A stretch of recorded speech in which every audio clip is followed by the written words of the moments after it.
welcome back. This week, the men's and women's basketball teams kicked off their regular season as the women's volleyball team ended theirs. Also, the cross-country teams looked to basically wrap up their postseason with competition at the NCAA Southeast Regional. This is Mason Sports Insider. I am Tyler Byram alongside Dan Ward.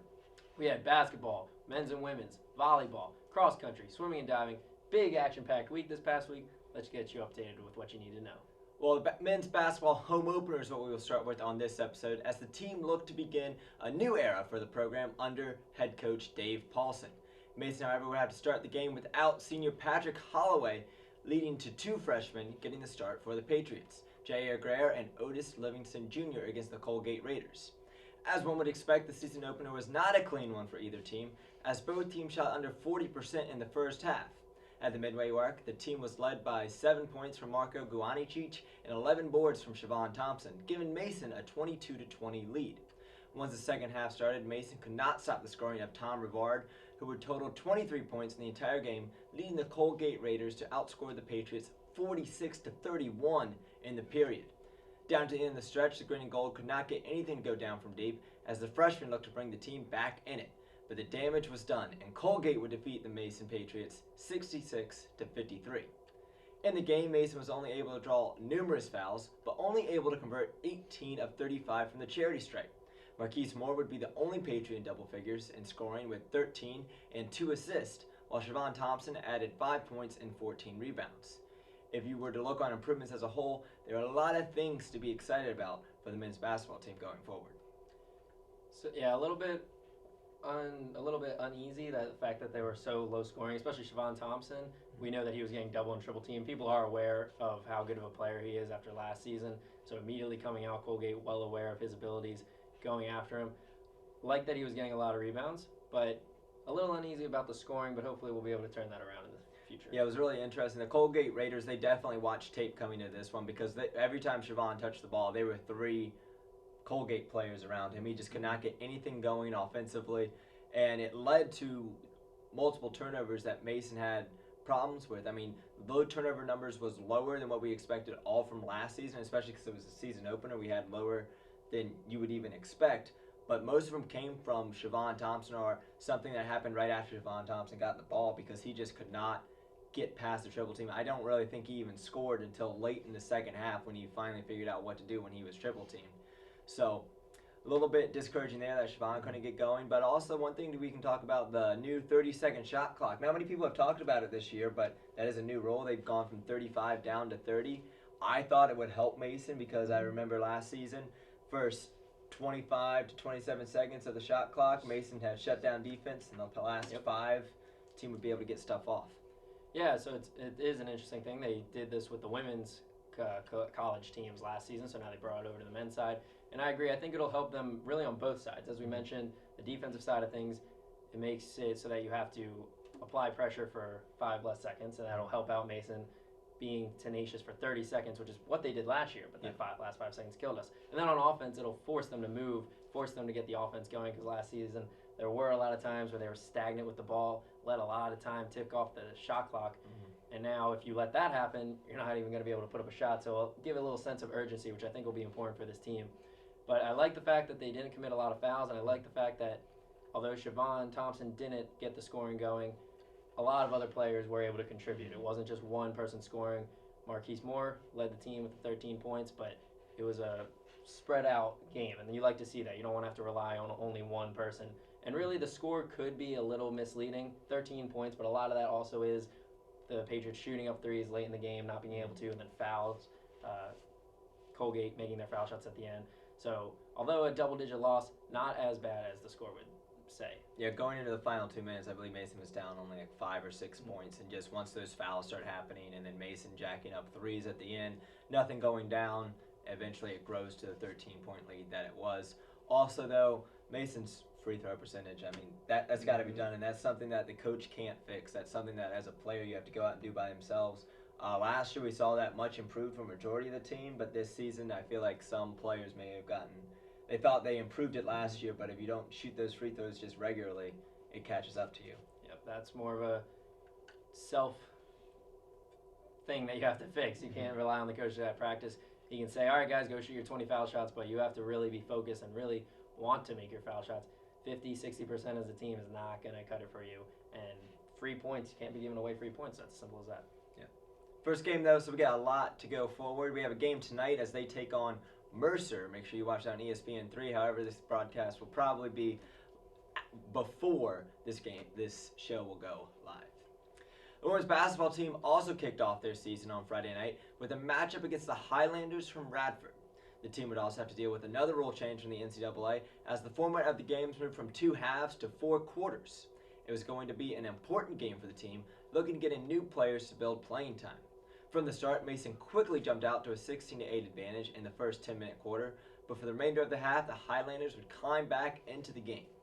The game would continue to go back and forth until Tiffany Paget, who had 6 points and 11 rebounds in the game, hit 1 of 2 free throws to send the game into overtime. In the overtime period, Mason was only able to score 5 points as Radford would take the victory 66-63. Taylor Brown was the team's leading scorer with 17 points as Christy Makube had 12. Both teams were balanced on both sides of the ball, with the Patriots matching up well statistically. 9 of Mason's 11 players who saw action recorded at least 1 point in the game. After the loss to Radford, the Patriots had only one day to prepare for their next game against the Virginia Tech Hokies. Last season, Mason defeated the Hokies 77-69 in Fairfax, but similarly to the Patriots, the Hokies have a lot of new faces and a newfound toughness to the team this year. Things got started early for Virginia Tech, who opened up the game with a 12-1 run that prompted an early timeout for head coach Nyla Millison. The lead grew to 22-12 after the first quarter of play. The Hokies continued to dominate in the second, holding the Patriots to only 6 points before the first media timeout. Nearing the end of the half, the Patriots went on a surge, hitting 3 3-point shots while playing excellent defense to shorten the Hokies' lead heading into halftime. Entering the third now, down only 3, the Patriots looked to carry that momentum from the first half into the second half. However, the Hokies came out firing on all cylinders and knocked down 7 of 9 3-pointers on their way to a 29-point quarter to take a commanding 61-43 lead. The hot 3-point shooting continued in the fourth, and despite the energy brought by the Mason bench throughout the game, the Patriots would fall in this one by a score of 80-63. The leading scorers for the Patriots in this one were freshman Chinieri Bell and redshirt junior Kara Wright, each with 13, in what was an off night for senior star Taylor Brown. The Patriots are back in Fairfax for their home opener Tuesday, the 17th.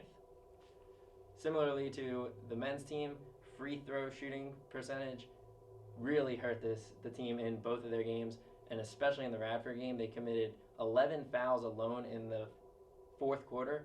That's more than a foul a minute, and that was one of the points of emphasis for head coach Nyla Millison, that you can't be fouling teams and giving them free shots, and then on the other side, you can't be giving away the free points at the charity stripe. Yeah, it starts adding up. Like, you may see one foul in the beginning of the second half, but eventually at the end, whether you're down or whether you're up, I mean, those 7 fouls add up quickly. After 7 fouls, it's 1 and 1. After 10, it's 2 each time you go up. So it starts early, and I know, like, you may get away with a foul every now and again, but it just starts adding up. You can't have that lack of discipline early on in the game because it will add up. I mean, I understand there are times that you have to foul. Sometimes she gets caught in a bad position, but overall, you just got to control yourselves. Mm-hmm.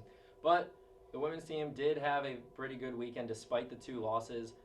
Head coach Nyla Millison actually had more praise about the Virginia Tech game. Despite the bigger loss, she liked the way the team brought a lot of energy, a lot of fire. That was something that they were missing in the Radford game. But in Virginia Tech, they brought a lot of energy off the bench. Players like Kara Wright, Taylor Dodson, Katrina Huttel, all providing a big spark for the team. And even the freshmen, Jewel Triggs and Chinieri Bell, both making an impact early in the season, which we like to see. So despite the big loss, Virginia Tech really just outplayed Mason. They made all their shots. You can't really hurt the team, the Patriots team, defensively if the other team's just knocking down threes. But it was that foul shooting, and actually now with the 4 quarters, it's actually 5 fouls, and then it's 2 shots for every shot after that. So that was a big issue with the Patriots, allowing 6 fouls on the floor to lead to free foul shots. So that'll be something that they have to work on. Also, their free throw shooting percentage. But I'm looking forward to the game on Tuesday because I think this team has a lot of potential and a lot of energy, a lot of good things coming from this weekend. Yeah, that game in Fairfax will be the first one I'll be able to see this year.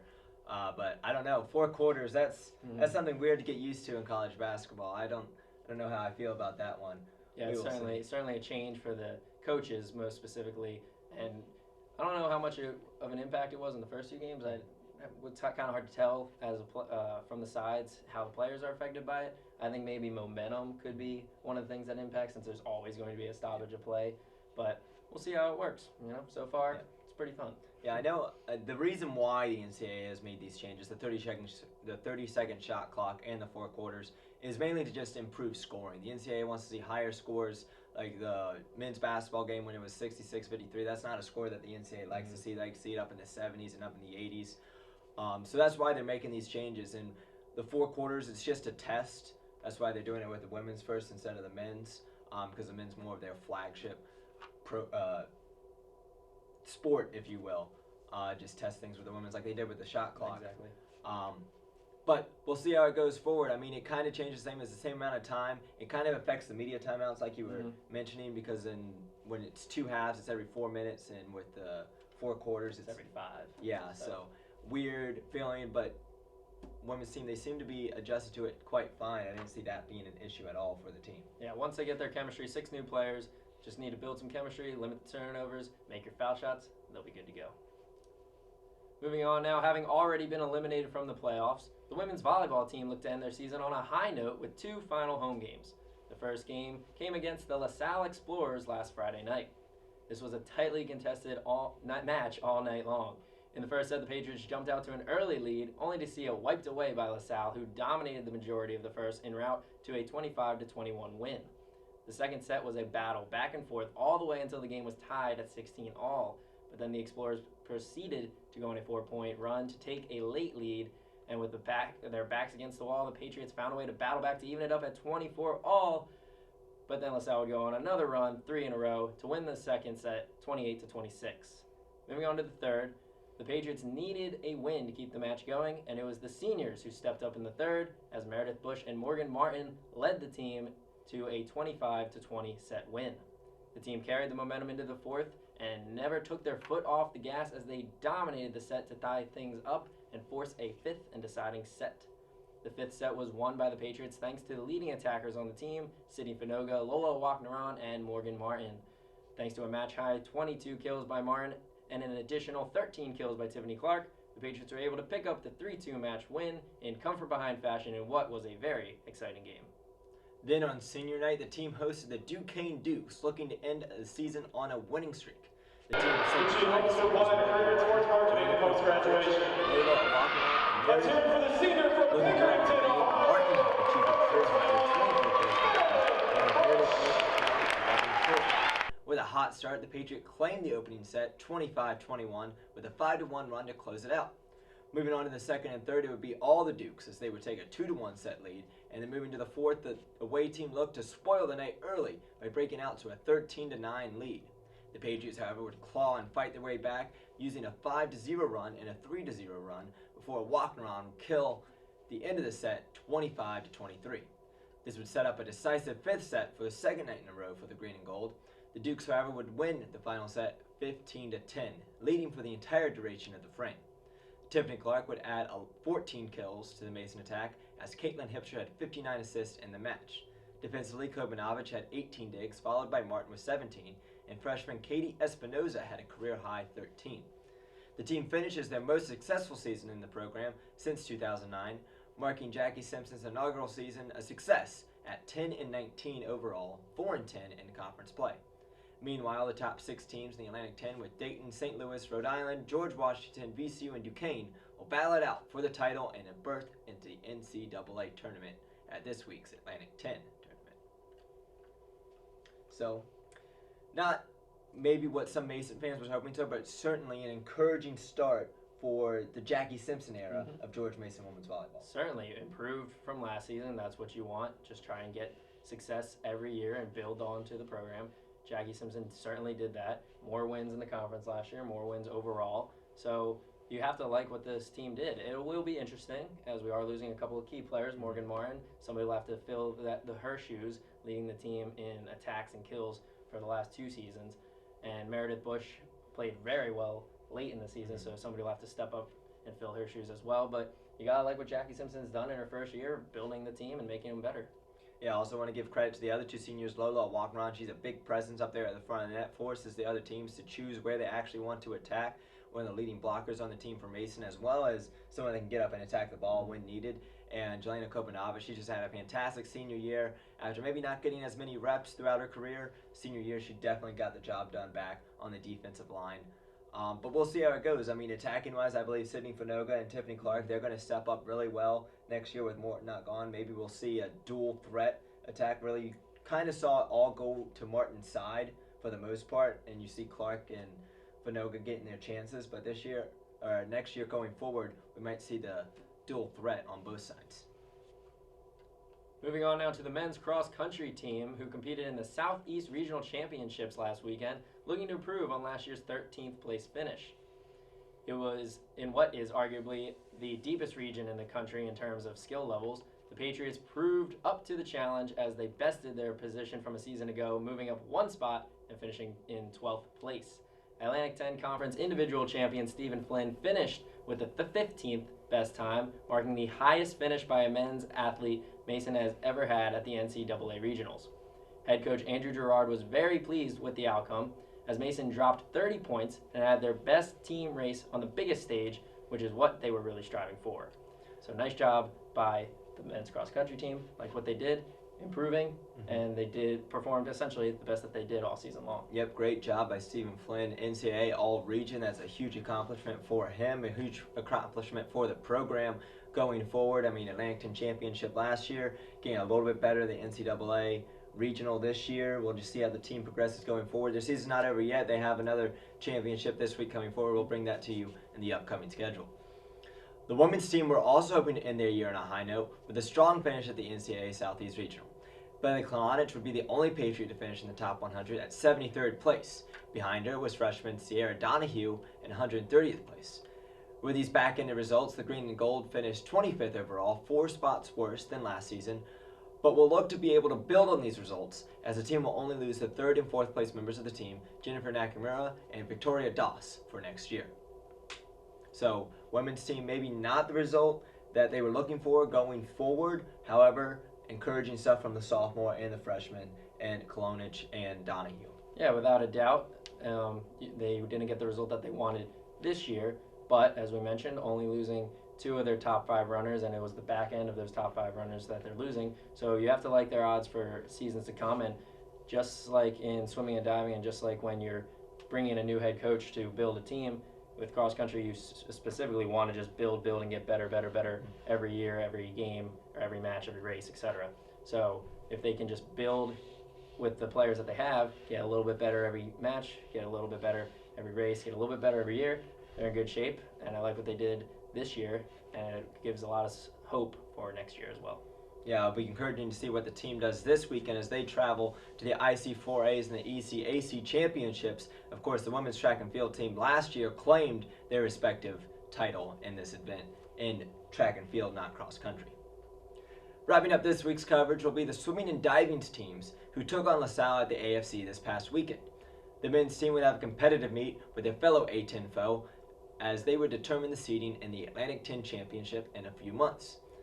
In the total 13 events, the team would claim 7 victories, 3 of them coming from Stephen Craig in the 500 and 1,000 meter freestyle races, as well as the 200-yard IM. Alec Morin would win the 50 meter and 100-yard freestyle, as Jesse Burnley won the 200-yard freestyle. The team would also claim the 200-yard freestyle relay event as the team topped LaSalle 134-107. The team is now 2-0 in head-to-head meets against A10 opponents on the season. The women's swimming and diving team also played host to LaSalle and performed even better than the men, winning the meet 149-94 to complete the sweep of the Explorers. The team swept 2 events and placed first in 10 of 13. The sweeps came in the 200-yard butterfly, won by Dorothy Riley, and the 200-yard breaststroke, won by Sarah Bralier. Sydney Fisher continued her impressive season, winning the 50 and 100-yard freestyles, and also being a member of the first-place 400-yard medley relay team. Steph Maurer topped the competition in the 200-yard freestyle, the 200-yard backstroke, and the 200-yard freestyle relay. Along with her win from earlier, Bralier added 2 more wins to her total, 1 in the 200-yard individual medley, and 1 as a member of the 200-yard breaststroke relay team. Mason has now won back-to-back meets against conference opponents as they will prepare to host the Patriot Invitational beginning Thursday, November 19th. Yep, encouraging results for both the men's, women's swimming and diving team. I mean, Stephen Craig, Steph Maurer, Sydney Fisher, they are just absolutely dominating each race that they compete in. It's not even close for them sometimes. Really, they're doing an excellent job going out in the events that they are strongest at and proving why they are strongest at those events and doing what they need to do to win those events, building it up as a team. When you have 4 or 5 swimmers that you know are going to finish at least top 3, that really gives you a lot of confidence week to week and match to match to have success, because then the other players will feed off of that confidence and then perform better in their events as well. And still, there's a lot of season left to go for these teams. I mean, we don't go into the A10 championships. I believe it's not until February, maybe end of January. So we have at least 2.5 months before matches actually start mattering. And these meets are really encouraging to see for Mason going forward. That will wrap up this week's edition of Mason Sports Insider. Here's a look at this week's upcoming schedule. Yep, looking at it, I mean, if you're a men's basketball fan, this is going to be an exciting week for you. Quick turnaround as they take on Mercer tonight, traveling away for that matchup. And then later on, they have the Gadillion Charleston Classic, and they will have at least 3 games in that matchup. And the women's team continue their season with a game on Tuesday, home opener against Towson. That match will probably already be finished by the time you're seeing this, so hopefully you'll know the results. But still, hopefully you went out there and cheered on your women's basketball team, because they're going to be an exciting one to watch this season. Yep, they'll also have later action later in the week as well. The cross-country team will also participate in the IC4A and ECA championships. As we mentioned earlier, the women's team looking to continue their strong results in the ECACs. And if you want to check out the swimming and diving team, they will be at the AFC hosting the Patriot Invitational, so don't be afraid to stop on by and cheer on your swimming and diving team, because they're doing well this season. Yep, will be a long weekend for them. Well, that is all we got for you this week. Make sure to check out our graphic sponsor and media provider, GiantKiller.co, at their website. Here are our Twitters. Until next time, I am Tyler Byram, and this is Dan Ward. We will see you guys next time.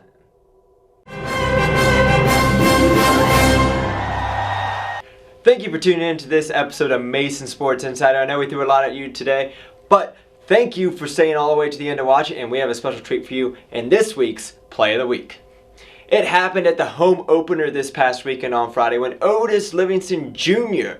took a shot with just mere milliseconds remaining. He dribbled down the court with 4 seconds and put up this one on a crossover, step back, 2-point shot that put Mason up 22-20 at halftime. Until next time, I am Tyler Byram, also with my co-host Dan Ward. We will see you guys next week.